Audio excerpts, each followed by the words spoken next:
आखिर क्यों है मोहित सूरी की सैयारा बॉक्स ऑफिस पर इतना बड़ा तूफान। आखिर क्यों सिनेमा हॉल्स के अंदर लोग चीख रहे हैं, रो रहे हैं और इस तरह के नजारे आपको सिनेमा हॉल्स में देखने को मिल रहे हैं। इन तमाम सवालात के साथ और हां, सैयारा के फिल्म रिव्यू के साथ मैं अभिसार हाजिर हूं इस चैनल के साथ जिसका नाम है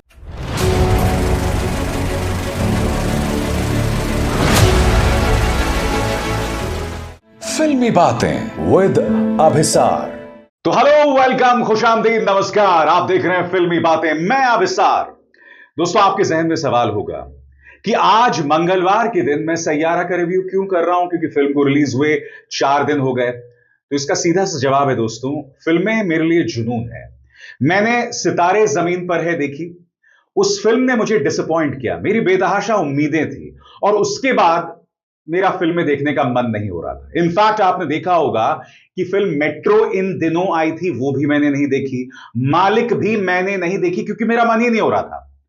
मगर फिर एक फिल्म रिलीज होती है जिसका नाम है सैयारा, और संडे तक पता चलता है कि इस फिल्म का तूफान इंडिया में दिखाई दे रहा है।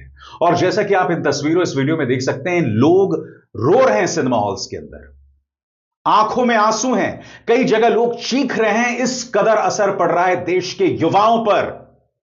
आखिर इस फिल्म में ऐसा क्या है?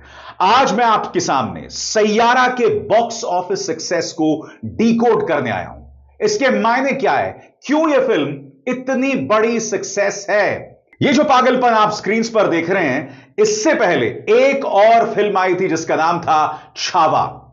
छावा में भी लोग इस तरह से रो रहे थे, चिल्ला रहे थे, मगर छावा कहीं ना कहीं आपकी भावनाओं के साथ खिलवाड़ कर रही थी। यह जो है एक लव स्टोरी है। क्या वजह है कि देश के युवा में यह फिल्म इस कदर जगह बना रही है? मैं आपको बता दूं, फिल्म को रिलीज हुए 4 दिन हुए हैं और इंडिया में इसने 100 करोड़ से ज्यादा की कमाई कर दी है।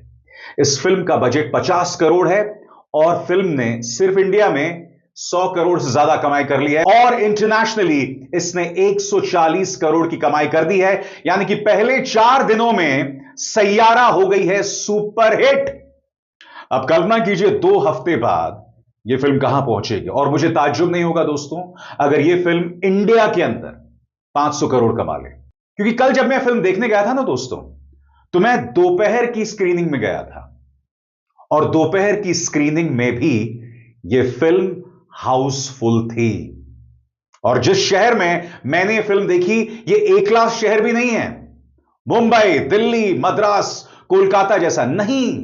यह एक बी क्लास शहर है और यहां पर भी फिल्म हाउसफुल है, जिससे आपको पता चल रहा है कि चाहे मुंबई हो, दिल्ली हो, देहरादून हो, पटना हो, हर जगह पर सैयारा अपना मुकाम हासिल कर रही है। क्यों है यह फिल्म इतनी बड़ी सक्सेस? एक एक करके मैं आपके सामने ला रहा हूं इस फिल्म के सक्सेस के कारण। मगर सबसे पहले मैं बात करना चाहूंगा इस फिल्म के लीड कलाकारों अहान पांडे और अनीत पड्डा। 22 साल की अनीत पड्डा, जो अमृतसर की रहने वाली हैं। देखिए, जब कोई अमृतसर से होता है ना, तो आपको ऐसा लगता है कि उनकी हिंदी पर पंजाबी का असर होगा, मगर जब अनीत बोलती है ना, तो ऐसा लगता है मानो आपके कानों को संगीत छू रहा हो। एक बेहतरीन एक्ट्रेस, और फिल्म इंडस्ट्री को जश्न मनाना चाहिए क्योंकि उन्हें अनीत पड्डा जैसी एक्ट्रेस मिली है। शानदार एक्टिंग। इससे पहले याद कीजिएगा, आप उन्हें एक वेब सीरीज में देख चुके हैं, बिग गर्ल्स डोंट क्राई।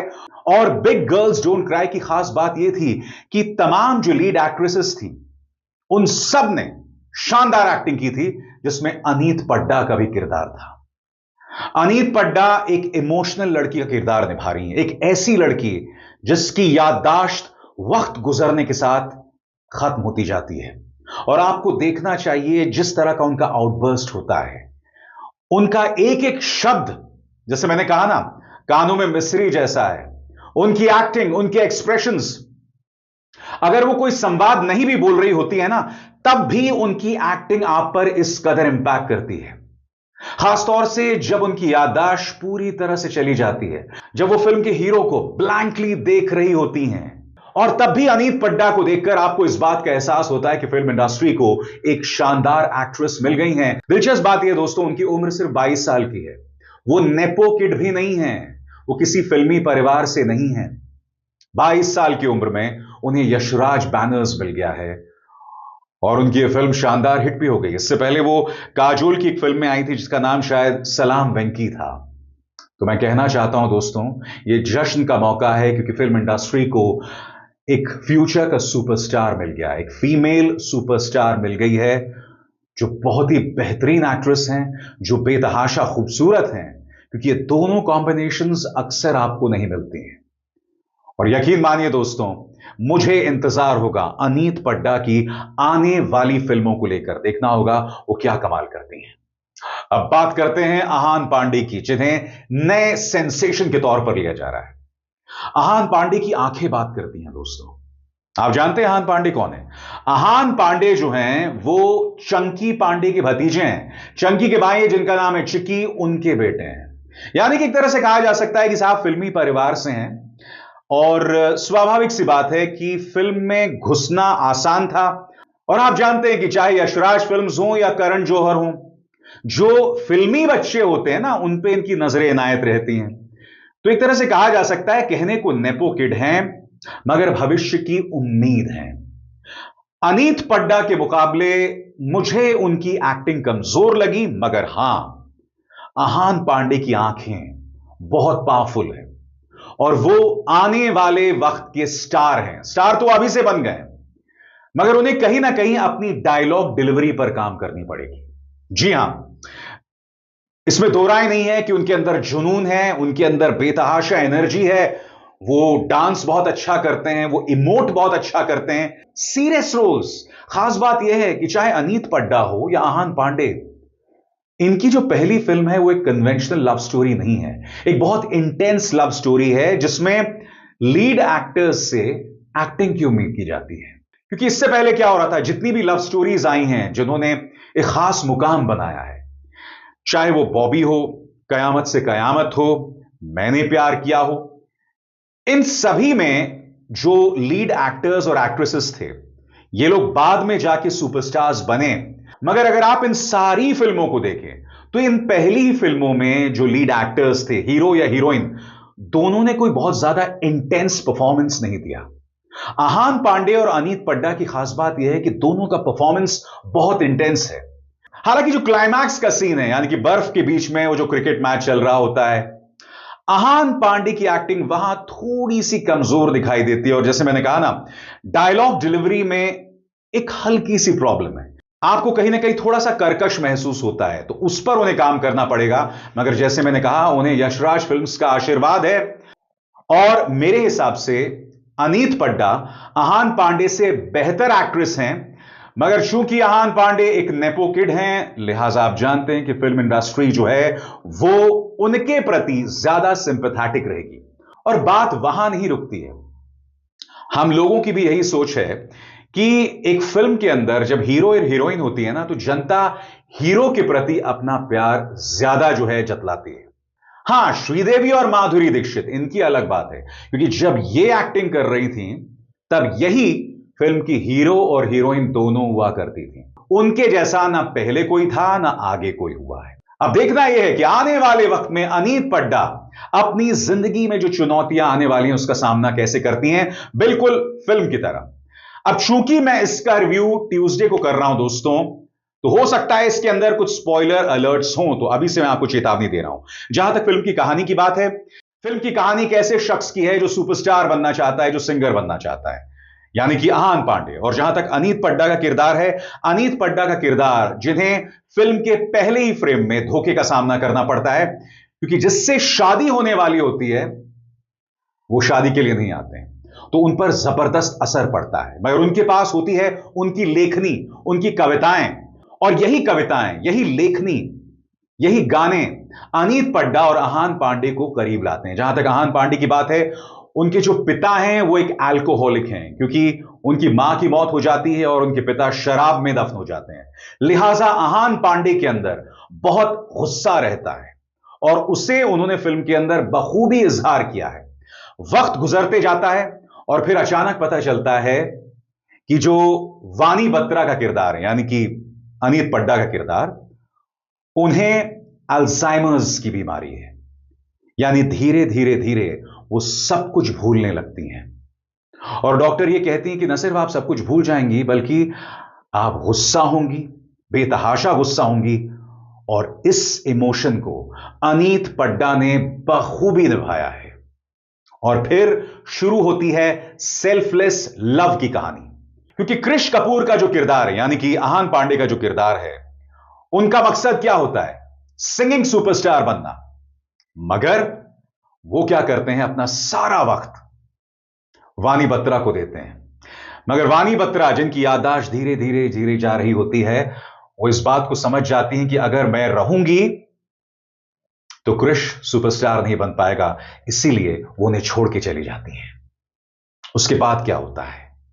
क्या कृष उन्हें ढूंढ पाते हैं? और जब ढूंढ लेते हैं तो एंडिंग क्या होती है? क्या इसकी ट्रैजिक एंडिंग होती है? क्योंकि आप सिनेमा हॉल से जो तस्वीरें मिल रही हैं, लोग रो रहे हैं, चीख रहे हैं, चिल्ला रहे हैं, जिससे आपको इसके एंडिंग का अंदाजा होता है। और मोहित सूरी की फिल्मों की बात करें दोस्तों, तो उनकी लगभग सभी फिल्मों की एंडिंग जो है ना, वो थोड़ी सी ट्रैजिक होती है।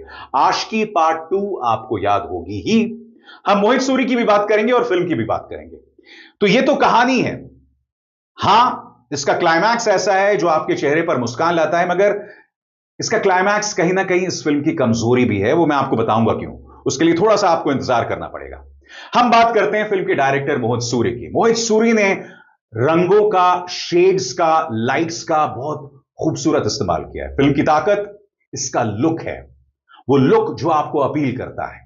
फिल्म की ताकत इसका संगीत है, इसका पेस है।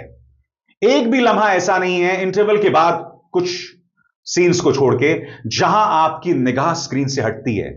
इंटरवल के बाद कुछ देर के लिए फिल्म थोड़ी धीमी हो जाती है, मगर एक बार फिर वो पटरी पर जो है चढ़ जाती है। मगर मेरा मोहित सूरी से एक सवाल है। आप जानते हैं ना मोहित सूरी के गॉडफादर कौन है? महेश भट्ट। वो महेश भट्ट जिन्होंने आशिकी बनाई थी। अब मैं मोहित सूरी से पूछना चाहता हूं कि ये जो आपने सैयारा बनाई है, क्या ये आशिकी पार्ट 3 है? और मैं ऐसा क्यों कह रहा हूं? क्योंकि आशिकी 1 की क्या कहानी थी? एक ऐसा युवा, जो किरदार राहुल रॉय ने निभाया था, जो किसी की नाजायज औलाद है, और उसे मोहब्बत होती है एक ऐसी लड़की से जिसका कॉन्फिडेंस बहुत लो होता है। उसके बाद आशिकी 2। आशिकी 2 में भी उसी तरह से जो मेन किरदार था आदित्य रॉय कपूर का, वो भी शराब के नशे में रहता है, फ्लॉड किरदार है, और उसकी मोहब्बत होती है एक ऐसी लड़की से, यानी श्रद्धा कपूर से, जो अगेन भोली भाली लड़की और हालात की मारी। और अगर हम सैयारा की बात करें तो यहां पर भी वही है। कृष कपूर का किरदार एक नाराज इंसान, who again has father problems, यानी बाप को लेकर यहां पर भी इश्यूज हैं, जो आशिकी 1 और आशिकी 2 में दिखाई देती है। और एक बार फिर लड़की का जो किरदार है, वो एक ऐसी लड़की है जो हालात की मारी है। तो चाहे आशिकी 1 हो, आशिकी 2 हो, या फिर अब सैयारा, तीनों में जो हीरो और हीरोइन का किरदार है वो लगभग एक सा दिखाई देता है।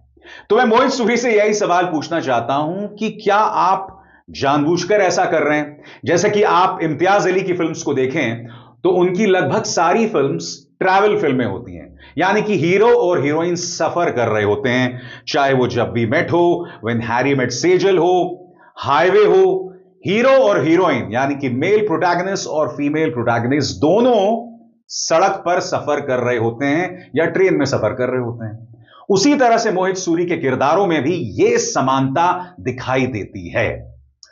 दोस्तों, जब आप फिल्म देख रहे होते हैं तो जाहिर सी बात है, जैसे मैंने कहा ना, फिल्म आपके अटेंशन को बांधे रखती है, और जब आप क्लाइमैक्स की तरफ बढ़ते हैं तब आपकी उम्मीदें बहुत बढ़ जाती हैं। यहीं पर आकर फिल्म थोड़ी सी हिल जाती है। हालांकि जैसे मैंने कहा, क्लाइमैक्स ऐसा है जिसे ज्यादातर लोग देखकर खुश होंगे, मगर मैं कुछ और उम्मीद कर रहा था, खासतौर से जो इसकी कहानी थी। बाय द वे, यह भी शायद किसी कोरियन फिल्म से इंस्पायर्ड है। यह कोई ओरिजिनल फिल्म नहीं है, मगर कोई बात नहीं, अगर फिल्म धमाल कर रही है तो मुझे कोई प्रॉब्लम नहीं है। सबसे बड़ी बात, सैयारा लोगों को दोबारा सिनेमा हॉल में लेकर आ रही है। कई लोग कह रहे हैं कि यह फिल्म जो है बहुत ही फ्रिवलस है, यानी हल्की है, यानी कि यह सिर्फ युवाओं को केटर करती है। कोई बात नहीं, कम से कम इस फिल्म की वजह से लोग दोबारा सिनेमा हॉल्स तो जा रहे हैं, जो फिल्म इंडस्ट्री के लिए एक बहुत अच्छी खबर है। क्योंकि पिछले कुछ दिनों से क्या हो रहा था, लोग सिर्फ शाहरुख खान की फिल्में देखने के लिए जा रहे थे, या फिर पुष्पा, या फिर प्रभास, या रणबीर कपूर, वो भी तब जब वो एनिमल करते हैं। तो कहने का अर्थ साफ है, बिकॉज ऑफ सैयारा लोग दोबारा सिनेमा हॉल जा रहे हैं। और सबसे बड़ी बात, फिल्म इंडस्ट्री को दो बेहतरीन टैलेंट मिले हैं, आहान पांडे और अनीत पड्डा, और खासतौर से अनीत पड्डा। और जहां तक आहान पांडे की बात है, मैंने फिल्म की शुरुआत में कहा कि उनकी डायलॉग डिलीवरी में थोड़ी सी प्रॉब्लम है, मगर मैं आपको एक बात बताना चाहता हूं। आपको याद है जब शाहरुख खान का फिल्म इंडस्ट्री में प्रवेश हुआ था, लोग क्या कहते थे, इतनी जल्दी बोलता है, हकला के बोलता है, बाल ठीक नहीं है, चेहरा कोई बहुत ज्यादा हैंडसम नहीं है। मगर बावजूद इसके शाहरुख खान ने हमारे दिल में जगह बनाई। उनमें करिश्मा था, और वही करिश्मा आहान पांडे में दिखाई देता है। वक्त के साथ वो बेहतरीन एक्टर बनेंगे, क्योंकि उनकी आंखें बातें करती हैं। और अगर आप शुरू से ही निगाह डालें ना दोस्तों, अगर आपकी आंखों में ताकत है, अगर आप अपनी आंखों के जरिए एक्टिंग कर सकते हैं, तो आपका फ्यूचर सुरक्षित है। आप फिल्म इंडस्ट्री के इतिहास पर निगाह डाल दीजिए। दिलीप कुमार, अमिताभ बच्चन, शाहरुख खान, जितने भी एक्टर्स, रणबीर कपूर, ये सब ऐसे एक्टर्स हैं जिन्हें एक्टिंग करने के लिए जुबान की जरूरत नहीं। ये लोग आंखों से एक्टिंग कर लेते हैं और आंखों से बयां कर लेते हैं। ये इनकी खासियत है, और यही खासियत आहान पांडे की भी है। और जहां तक अनीत पड्डा की बात है, हैट्स ऑफ गर्ल, 22 साल की लड़की, और क्या शानदार एक्टिंग की है। तो जाइए फिल्म देखिए, मगर हां, तमाशा मत कीजिए साहब। After all it's just a film, सिर्फ एक फिल्म है। फिल्म इंडस्ट्री के लिए खुशखबरी है कि एक अरसे बाद एक फिल्म जो है वो लोगों को दोबारा सिनेमा हॉल्स में खींचकर ला रही है। अब हमें इंतजार करना पड़ेगा 14 अगस्त को, क्योंकि वॉर 2 भी रिलीज हो रही है। यानी कि बॉलीवुड या हिंदी फिल्म इंडस्ट्री के लिए अच्छे दिन आ रहे हैं। अब अभिसार शर्मा को दीजिए इजाजत। नमस्कार।